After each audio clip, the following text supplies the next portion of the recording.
Ζούμε σε μια περίοδο θεοποίησης αυτού που ο πολιτισμός μας αντιλαμβάνεται ως αντικειμενική ύλη.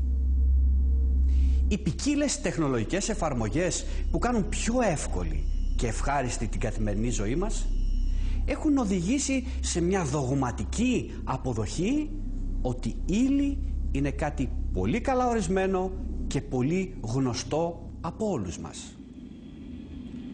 Όπως όμως έχουμε ήδη δει, αυτό που όλοι μας αντιλαμβάνονται ως αντικειμενική υλική πραγματικότητα είναι μια πλάνη των αισθήσεών μας, την οποία προπολού έχει αντιληφθεί η σύγχρονη επιστημονική σκέψη. Κάθε αντικείμενο που βρίσκεται γύρω μας, μη εξαιρουμένου και του ανθρωπίνου σώματος, είναι κάτι πολύ περισσότερο από αυτό που αντιλαμβάνονται οι αισθήσεις μας. Δεν είναι τίποτα άλλο από ένας ωκεανός ενέργειας χωρίς όρια που απλώνεται παντού μες στο σύμπαν και γεμίζει κάθε πόρο του. Εκτός όμως της άγνοιας πολλών ανθρώπων για το τι είναι αυτό που εμείς ονομάζουμε ύλη, γίνεται και μια άλλη μεγάλη σύγχυση. Ταυτίζουμε την έννοια της ύλης με την έννοια της μάζας. Τη μεγάλη διαφορά μεταξύ των δύο αυτών εννοιών, αλλά και τα προβλήματα που δημιουργεί η ταύτισή τους, θα προσπαθήσουμε να εξηγήσουμε με όσο το δυνατόν ευκολότερο τρόπο. Η μάζα ενός σώματος, που πολλές φορές οι άνθρωποι τη συγχέουν με την έννοια της αισθητής ύλης, είναι κάτι εντελώς διαφορετικό από αυτήν. Ως μάζα ενός σώματος ορίζουμε το μέτρο της αδράνειας της ύλης του.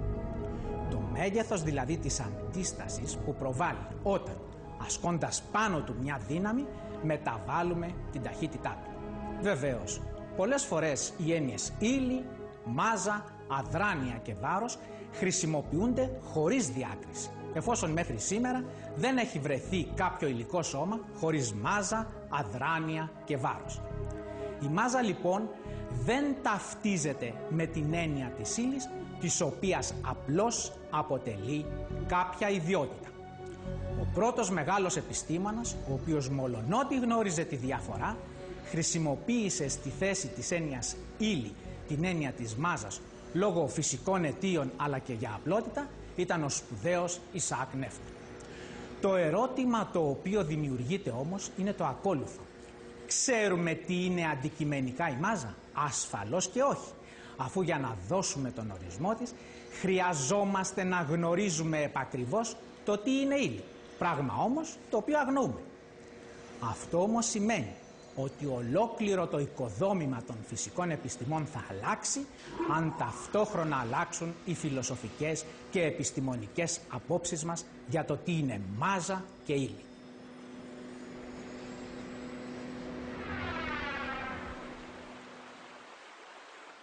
Ας δούμε όμως ένα πρόβλημα που δημιουργεί η σύγχυση και η ταύτιση των εννοιών ύλη και μάζα. Όπως ξέρουμε από τη θεωρία της σχετικότητας, εάν πάρουμε ένα αντικείμενο και το αναγκάσουμε να τρέχει με ταχύτητα όλο και πιο μεγάλη, τότε το μήκος του θα αρχίσει να μικραίνει. Το αντικείμενο θα συστέλλεται. Κατά τη διάρκεια που το μήκος του θα συστέλλεται, η θεωρία της σχετικότητας μας λέει ότι η μάζα του θα αυξάνει. Έτσι ώστε, αν η ταχύτητα του αντικειμένου προσεγγίσει την ταχύτητα του φωτός, το μήκος του θα είναι σχεδόν μηδέν, θα είναι σχεδόν σαν ένα υλικό σημείο, ενώ η μάζα του θα είναι άπειρη. Εδώ, οι άνθρωποι που ταυτίζουν τις έννοιες ύλη και μάζα βρίσκονται σε ένα λογικό, αξεπέραστο εμπόδιο. Ένα μεγάλο πρόβλημα. Πώς είναι δυνατόν ένα σώμα το οποίο μηδενίζει τις διαστάσεις του, το μήκος του γίνεται μηδέν, σχεδόν έχει γίνει σαν ένα σημείο, να έχει άπειρη μάζα? Η λογική κλασική αυτών που ταυτίζουν τις δύο αυτές έννοιες σκέφτεται ότι θα πρέπει το αντικείμενο να φουσκώνει, να μεγαλώνει το υλικό του, να πληθαίνει. Πώς είναι δυνατόν αυτό να γίνεται εφόσον οι διαστάσεις του είναι μηδενικές? Αυτό, όπως είπαμε, είναι ένα πρόβλημα αυτών που δεν καταλαβαίνουν ότι οι έννοιες μάζα και ύλη είναι εντελώς διαφορετικές. Η θεωρία της σχετικότητας δεν μου λέει ότι πληθαίνει το υλικό του σώματος, ότι φουσκώνει το υλικό. Μας λέει απλά ότι το υλικό το οποίο έμεινε το ίδιο συμπυκνώθηκε στα πλαίσια ενός σημείου και με τις νέες αυτές ιδιότητές του, με τη νέα αυτή μορφή του τη σημειακή, ανθίσταται απείρως σε κάθε προσπάθεια να αυξήσουμε την ταχύτητά του. Αυτή είναι η έννοια της μάζας. Μάζα και ύλη, δυο διαφορετικές έννοιες. Εάν τις μπλέξουμε, δεν κατανοούμε τα αποτελέσματα που μας δίνει η θεωρία της σχετικότητας. Το πρόβλημα όμως που αντιμετωπίζει η ανθρώπινη επιστημονική λογική εστιάζεται στο τι είναι εκείνο που αναγκάζει τη μάζα να μεγαλώνει, ενώ η ποσότητα της ύλης αντίστοιχα παραμένει σταθερή. Μια απάντηση στο ερώτημα αυτό μας δίνει το πολύ γνωστό σήμερα πείραμα Μπερτόζη. Σύμφωνα με την ευτόνια θεωρία, αν προσφέρουμε συνεχώς σε ένα σωματίδιο σταθερή ενέργεια, τότε αυτό θα αυξάνει την ταχύτητά του επάπειρον. Αντιθέτως, η θεωρία της σχετικότητας υποστηρίζει ότι όση ενέργεια και αν προσφέρουμε στο εν λόγω σωματίδιο, η ταχύτητά του δεν θα ξεπεράσει ποτέ μα ποτέ την ταχύτητα του φωτός. Το ποιος έχει δίκιο ανέλαβε να αποδείξει πειραματικά ο Μπερτόζη με το πείραμα της μέγιστης ταχύτητας, όπως ο ίδιος το ονόμασε. Το πείραμα αυτό συνίσταται στην απευθείας μέτρηση της ταχύτητας ηλεκτρονίων, στα οποία προσδίδεται γνωστή ποσότητα ενέργειας μέσα σε ένα γραμμικό επιταχυντή. Ως κινούμενη μάζα επιλέγεται το ηλεκτρόνιο, επειδή λόγω της πολύ μικρής μάζας του σε σχέση με το φορτίο του έχει την ικανότητα να επιταχύνεται σε πολύ υψηλές ταχύτητες, πολύ υψηλότερες από την ταχύτητα οποιουδήποτε άλλου σωματιδίου. Μετρώντας λοιπόν με την βοήθεια ενός παλμογράφου τον χρόνο κατά τον οποίο τα ηλεκτρόνια διανύουν μια γνωστή απόσταση, μπορούμε να υπολογίσουμε την ταχύτητά τους. Μέσω του πειράματος Μπερτόζη επιβεβαιώθηκε η θεωρία της σχετικότητας. Ο Αϊνστάιν είχε δίκιο. Ένα ερώτημα όμως που γεννιέται κατά το πείραμα Μπερτόζη είναι αν τα ηλεκτρόνια στο τέλος της απόστασης φέρουν αυτήν την ενέργεια που νομίζουμε ότι εμείς τους δώσαμε με τον επιταχυντή ή αν την έχασαν κατά τη διαδρομή τους. Τελικά, με θερμιδομετρική μέτρηση στο σημείο πρόσπτωσης των ηλεκτρονίων, βρέθηκε ότι αυτά συνεχίζουν να φέρουν την ενέργεια την οποία τους δώσαμε. Ας δούμε όμως μερικά πολύ ενδιαφέροντα συμπεράσματα τα οποία μπορούμε να βγάλουμε από το πείραμα Μπερτόζη. Το πείραμα της μεγίστης ταχύτητας. Όπως είπαμε προηγουμένως, αν αρχίσουμε να δίνουμε σε ένα σωμάτιο, σε ένα κομμάτι ύλης δηλαδή, συνεχώς ίσα ποσά ενέργειας επάπειρον, θα αρχίσει να αυξάνει την ταχύτητά του. Όσο οι ταχύτητες είναι πολύ μικρές, αυτό το οποίο παρατηρούμε και μετρούμε είναι ότι το μεγάλο μέρος της ενέργειας που προσφέρουμε σε αυτό το σωματίδιο χρησιμοποιείται προκειμένου να αυξηθεί η ταχύτητά του. Και ένα απειροελάχιστο κομμάτι αυτής της ενέργειας συσσωρεύεται μέσα του. Όσο αυξάνεται η ταχύτητα του σώματος αυτού, του σωματιδίου αυτού, και εμείς προσφέρουμε συνεχώς την ίδια ενέργεια, τότε όλο και περισσότερη ενέργεια συσσωρεύεται μέσα του και όλο λιγότερη ενέργεια σπαταλιέται προκειμένου να αυξήσει την ταχύτητά του. Τελικά, όταν έχουμε προσεγγίσει την ταχύτητα του φωτός, αυτό το οποίο παρατηρούμε είναι ότι σχεδόν το σύνολο της προσφερόμενης ενέργειας συσσωρεύεται μέσα του, ενώ ένα απειροελάχιστο κομμάτι της προσφερόμενης ενέργειας σπαταλιέται προκειμένου να αυξήσει την ταχύτητά του. Και επειδή, όπως μας λέει η θεωρία της σχετικότητας, δεν φτάνουμε ποτέ την ταχύτητα του φωτός, αυτό σημαίνει ότι επάπειρον όσο του δίνουμε ενέργεια θα συσσωρεύεται μέσα του στα δομικά του συστατικά ενέργεια. Και εδώ πέρα τίθεται ένα πρόβλημα. Μα είναι δυνατόν επάπειρον αυτό το ασκή της ύλης να χωράει άπειρη ενέργεια μέσα του, να συσσωρεύει μέσα του ενέργεια χωρίς να αλλάζει τις ιδιότητες του, να γίνεται κάτι άλλο? Μήπως θα πρέπει να υπάρξει ένα σημείο κόρου, ένα σημείο ενέργειας που δεν θα μπορεί να πάρει παραπάνω? Και αν φτάσει αυτό το σημείο κόρου, τότε αυτό που εμείς αυτή τη στιγμή συνειδητοποιούμε σαν ύλη θα συνεχίσει να έχει τις ίδιες ιδιότητες. Δεν θα αλλάξουν οι ιδιότητες. Αν αλλοιωθούν οι ιδιότητες που χαρακτηρίζουν όμως ένα γεγονός ως ύλη, διαφοροποιείται εντελώς και η έννοια της μάζας, η οποία στηρίζεται πάνω στην έννοια της ύλης. Σε αυτή την καινούρια μορφή της, ύλη και μάζα δεν είναι γνωστό ποιους νόμους θα ακολουθούν. Ούτε φυσικά είναι γνωστό αν θα ακολουθούν την αρχή της μεγίστης ταχύτητας.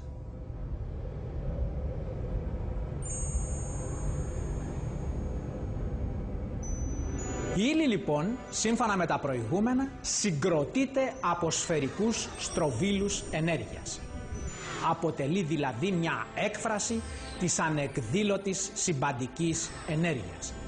Τα πάντα στο σύμπαν είναι ενέργεια. Το γεγονός όμως ότι η ταχύτητα με την οποία το σωματίδιο στρόβιλος κινείται μέσα στο πεδίο και δεν μπορεί να ξεπεράσει την ταχύτητα του φωτός, δεν μας δίνει απαντήσεις για τις ανώτατες τιμές ταχύτητας με την οποία μπορεί να περιστρέφεται ο στρόβιλος. Τα προηγούμενα δίνουν μια σαφή απάντηση στις σκέψεις τις οποίες διατυπώσαμε στο πλαίσιο της περιγραφής του πειράματος Μπερτόζη. Είναι πολύ πιθανό η αποθηκευόμενη ενέργεια στα δομικά συστατικά της ύλης, όπως αναφέραμε, να καταναλύσκεται προκειμένου να αυξηθεί η ταχύτητα περιστροφής των στροβίλων ύλης. Η αύξηση αυτής της ταχύτητας περιστροφής του στροβίλου ύλης είναι ενδεχομένως αυτό που μετριέται ως αύξηση της ιδιότητας της μάζας ενός σώματος. Ταυτόχρονα, τα προηγούμενα επιστημονικά δεδομένα μας οδηγούν σε μια σειρά δυσεξήγητων συμπερασμάτων. Είναι δυνατόν η ταχύτητα περιστροφής του σφαιρικού στροβίλου της ύλης ή η κίνησή του μέσα στο πεδίο να ξεπεράσει, να φτάσει την ταχύτητα του φωτός? Το πρόβλημα δεν είναι απλώς λογιστικό, αλλά φιλοσοφικό και ανθρωπίνως λογικό. Σε αυτή την περίπτωση η επιστημονική ή διαισθητική γνώση δεν μπορεί από μόνη της να χειριστεί τις εμφανιζόμενες, φανταστικές, μηδενικές, αρνητικές ή απειροστές ποσότητες μάζας ύλης ή χρόνου. Αυτό βεβαίως δεν υποδηλώνει την ανυπαρξία τέτοιων ποσοτήτων, αλλά τη σημερινή αδυναμία μας να τις χειριστούμε. Ας μην ξεχνάμε ότι η επιστημονική ιστορική μνήμη μας διδάσκει πως σήμερα χειριζόμαστε μεγέθη, ποσότητες και φαινόμενα τα οποία μόλις πριν από 100 χρόνια, μόλις δηλαδή πριν από 1 αιώνα, βρίσκονταν στο πλαίσιο της επιστημονικής φαντασίας. Τούτο σημαίνει ότι το μέλλον ασφαλώς και μας επιφυλάσσει εκπλήξεις σε αυτό το επίπεδο. Στο σημείο αυτό γίνεται ένα μεγάλο ερώτημα. Μπορεί να κινηθεί κάτι μέσα στο σύμπαν με ταχύτητες μεγαλύτερες του φωτός? Και στο θέμα αυτό έχει γίνει μια μεγάλη παρανόηση.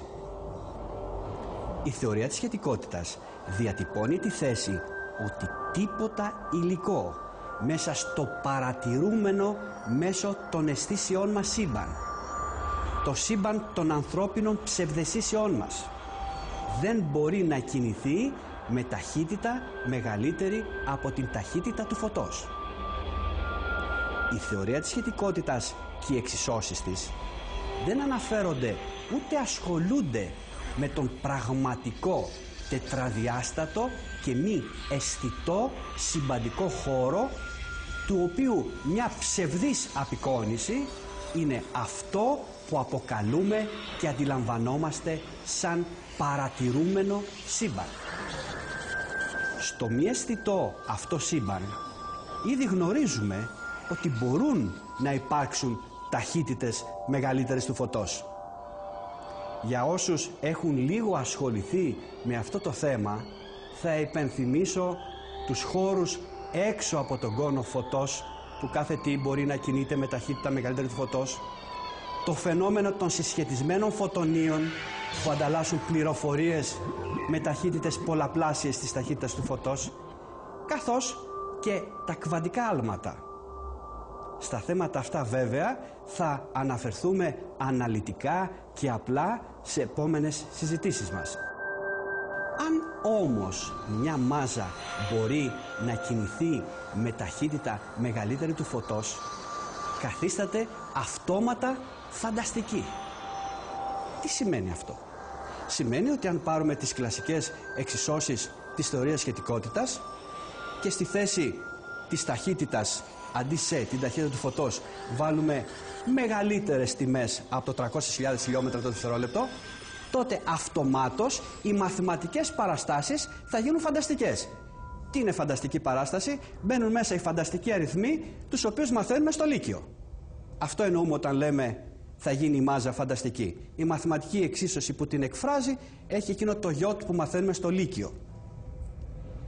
Η εν λόγω μάζα, επειδή ακριβώς είναι φανταστική, σήμερα θεωρείται ότι είναι χωρίς νόημα. Είναι όμως ορθό να θεωρούμε ότι μια μάζα υπό οποιασδήποτε συνθήκες είναι χωρίς ανθρωπίνος λογικό νόημα? Θα ήταν προτιμότερο να πούμε ότι δεν μπορούμε να αντιληφθούμε το νόημα της φανταστικής μαθηματικής παράστασης που εκφράζει αυτή η μάζα. Ή απλώς ότι ο μαθηματικός μηχανισμός τον οποίον διαθέτουμε σήμερα δεν μας επιτρέπει να υπολογίζουμε την κατάσταση ενός σώματος που θα κινείται σχετικά προς τον παρατηρητή με ταχύτητα μεγαλύτερη του φωτός. Η φανταστική μάζα δεν είναι κάτι καινούριο για τη φυσική. Ο Ντόψ υπέθεσε την ύπαρξη σωματιδίων με εκπληκτικές ιδιότητες που τα ονόμασε ψητρόνια. Το ψητρόνιο έχει φανταστική μάζα και σύμφωνα με την θεωρία της σχετικότητας μπορεί να ταξιδεύει με ταχύτητες πολύ μεγαλύτερες του φωτός. Αλλά το ψητρόνιο δεν είναι το μόνο σωματίδιο με εκπληκτικές ιδιότητες. Υπάρχουν εξίσου παράδοξα σωματίδια αποδεκτά ήδη από τη φυσική, όπως το νετρίνο του Πάολι, το ηλεκτρόνιο αρνητικής μάζας του Ντιράκ και τα ηλεκτρόνια του Φέινεμαν που εκτοξεύονται στο παρόν και διαγράφουν τροχιές στο παρελθόν. Μετά από όλα τα προηγούμενα δεν μπορούμε παρά να θυμηθούμε τα λόγια του Νεύτωνα. Μοιάζουμε σαν τα παιδιά που παίζουν στην ακροθαλασσιά και χαίρονται να ανακαλύπτουν ένα βότσαλο πιο λίο από τα άλλα. Ένα κοχύλι ιδιαίτερα ωραίο, ενώ μπροστά τους απλώνεται απαραβίαστος ο μεγάλος ωκεανός της συμπαντικής αλήθειας. Σύμφωνα με τη θεωρία της σχετικότητας, η μάζα και η ενέργεια συνδέονται με την πολύ γνωστή σχέση ε ίσον m επί σε εις το τετράγωνο, όπου ε είναι η ενέργεια. Με το λατινικό m συμβολίζουμε τη μάζα και σε είναι η ταχύτητα του φωτός. Η ασύλληπτη ταχύτητα των 300.000 χιλιόμετρων το δευτερόλεπτο στο κενό, στο ορατό, αισθητό και παρατηρήσιμο από εμάς σύμπαν. Σύμφωνα με την κλασική άποψη, μέσω της σχέσης αυτής απλώς περιγράφεται το πώς η μάζα μετατρέπεται σε ενέργεια. Σήμερα όμως όλο και πληθαίνουν εκείνοι οι φυσικοί, εκείνοι οι επιστήμονες που υποστηρίζουν τη σχέση αυτή δηλώνει απλώς το ποσό της ενέργειας το οποίο απαιτείται προκειμένου να δημιουργηθεί μια συγκεκριμένη τιμή της ιδιότητας του χώρου η οποία αναφέρεται ως μάζα. Σύμφωνα με αυτή την άποψη, η μάζα αποτελεί μια ψευδαίσθηση, αφού στο σύμπαν μας δεν υφίστανται παρά μόνο φορτία και ενέργεια, ηλεκτρικά φορτία και ενέργεια. Το σύμπαν μας είναι γεμάτο από ηλεκτρικά φορτία και ενέργεια. Η μάζα ως ιδιότητα μιας συγκεκριμένης ποσότητας ύλης ορίζεται ή αν θέλετε συγκεκριμενοποιείται από τις ανθρώπινες πειραματικές διατάξεις ως αποτέλεσμα της έντασης της αδράνειας και της βαρύτητας που δημιουργεί η συγκεκριμένη ποσότητα της ύλης. Σήμερα όμως οι κλασικές απόψεις περί αδράνειας έχουν τεθεί υπό αμφισβήτηση, διαφοροποιώντας τις επιστημονικές θέσεις μας περί μάζας. Σύγχρονες επιστημονικές προτάσεις προτείνουν ότι η αδράνεια είναι μια ιδιότητα ενός ηλεκτρομαγνητικού πεδίου το οποίο εκτείνεται παντού μέσα στο σύμπαν, διεισδύει παντού και ονομάζεται διεθνώς Zero Point Field, πεδίο μηδενικού σημείου. Το πεδίο αυτό είναι παρόν ακόμα και στο κενό, υποθερμοκρασία απολύτου μηδενός και εκτείνεται ομοιογενώς και ισοτρόπως παντού μέσα στο σύμπαν. Στην περίπτωση που ο συμπαντικός χώρος πληρούνται από το προηγούμενο πεδίο και κινούμαστε με σταθερή ταχύτητα μέσα σε αυτόν, δεν μπορούμε να ανιχνεύσουμε το πεδίο. Το πεδίο αυτό γίνεται ανιχνεύσιμο μόνο αν η κίνησή μας μέσα σε αυτό είναι επιταχυνόμενη. Τότε το πεδίο καμπυλώνεται και η καμπύλωση μεγαλώνει όσο μεγαλώνει η επιτάχυνσή μας. Όπως υποστηρίζουν σήμερα πολλοί ερευνητές, η προηγούμενη καμπύλωση του πεδίου είναι εκείνο που ονομάζουμε πια αδράνεια, η οποία δημιουργεί την ψευδαίσθηση της μάζας. Μετά όλα τα προηγούμενα, μένει σταθερά μέσα μας η ερώτηση. Τι είναι λοιπόν αυτό που ονομάζουμε μάζα και ύλη? Δύο έννοιες που έχουν θεοποιηθεί από το δυτικό πολιτισμό και σε πολλές περιπτώσεις καθορίζουν όχι μόνο τη ζωή, αλλά και τη φιλοσοφική και μεταφυσική σκέψη και δράση των ανθρώπων. Το κατασκεύασμα των ατελών ανθρώπινων αισθήσεων, το οποίο ονομάζουμε ύλη και μάζα, αποτελεί μία ψευδαίσθηση της ανθρώπινης βιολογικής αδυναμίας. Τα πάντα γύρω μας αποτελούν έναν αδιάσπαστο και αδιαίρετο ωκεανό μη αισθητής ενέργειας. Ο άνθρωπος δεν αποτελεί μέρος ή τμήμα αυτής της ενέργειας. Ταυτίζεται με αυτήν. Οι κλασικές επιστημονικές απόψεις που γνωρίζαμε μέχρι σήμερα προσπαθούσαν να ικανοποιήσουν τον κόσμο των αισθησεών μας. Η σύγχρονη επιστημονική άποψη, χωρίς να υποτιμά τις αισθήσεις, απευθύνεται κύρια στη γαλήνη της ψυχής και του πνεύματος. Βρισκόμαστε σε μια κρίσιμη καμπή. Τα νέα επιστημονικά ρεύματα συμβιώνουν με τα παλαιότερα, μέσα σε ένα κλίμα μόνιμης, εμφανούς ή έρπουσας σύγκρουσης. Το παλαιό αγωνίζεται απεγνωσμένα να διασώσει ένα συμπαντικό κοσμοείδωλο που έχει χαθεί οριστικά. Δεν αντιλαμβάνεται ότι η αντικατάσταση του παλαιού από το νέο αποτελεί απόδειξη της υγείας μιας κοινωνίας και σαν διαδικασία θα πρέπει να την ενθαρρύνουμε αντί να την αντιμαχόμαστε. Αυθόρμητα στο μυαλό μου έρχονται τα λόγια του Μαξ Πλάνκ. Καμιά νέα επιστημονική θεωρία δεν θριάμβευσε επειδή κατάφερε να πείσει τους αντιπάλους της, κάνοντάς τους να δουν το φως της αλήθειας. Αλλά μάλλον επειδή αυτοί που ήταν ενάντια της κάποια στιγμή πέθαναν και μια νέα γενιά, περισσότερο εξοικειωμένη μαζί της, μεγάλωσε και πήρε τα ενία. Αυτή τη γενιά σκεφτόμαστε και σε αυτήν αποβλέπουμε.